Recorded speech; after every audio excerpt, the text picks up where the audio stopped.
கோவை மாநகராட்சி மாமன்ற கூட்டத்தில் திமுக அதிமுக கவுன்சிலர்களிடையே வாக்குவாதமானது ஏற்பட்டுள்ளது.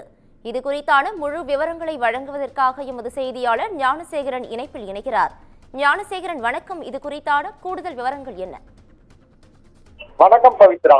கோவை மாநகராட்சி மாமன்ற கூட்டம் இன்று கோவை மாநகராட்சி பிரதான அலுவலகத்தில் நடைபெற்றது.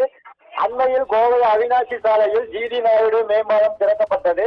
இந்த மேம்பாலம் திறக்கப்பட்டதற்காக சிறப்பு நன்றி தெரிவிக்கும் தீர்மானம் கொண்டு வரப்பட்டு முதல்வர் ஸ்டாலினுக்கு நன்றி தெரிவிக்கும் தீர்மானம் வாசிக்கப்பட்ட போது அதிமுக மாமன்ற உறுப்பினர் பிரபாகரன் இந்த திட்டத்தை கொண்டு வந்த முன்னாள் முதல்வர் எடப்பாடி பழனிசாமி மற்றும் முன்னாள் அமைச்சர் வேலுமணி ஆகியோர் நன்றி தெரிவிக்க வேண்டும் என வலியுறுத்தினார்.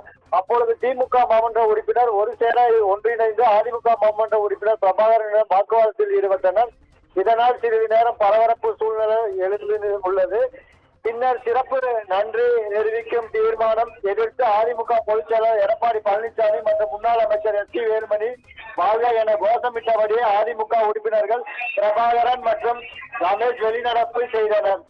பின்னர் செய்தியாளர்களை சந்தித்த பிரபாகரன் மேயர் பல்வேறு கட்ட முறைகேடில் ஈடுபட்டுள்ளதாகவும் குற்றம் சாட்டி அவர் 103 தீர்மானங்களில் 55 தீர்மானங்களுக்கு முன் அனுமதி கொடுக்கப்பட்டுள்ளது. இதில் கையூட்டு நடைபெற்று இருக்கக்கூடும், எனவே விசாரணை மேற்கொள்ள வேண்டும் என வலியுறுத்தினார். பவித்ரா, கூடுதல் விவரங்களுக்கு நன்றி ஞானசேகரன்.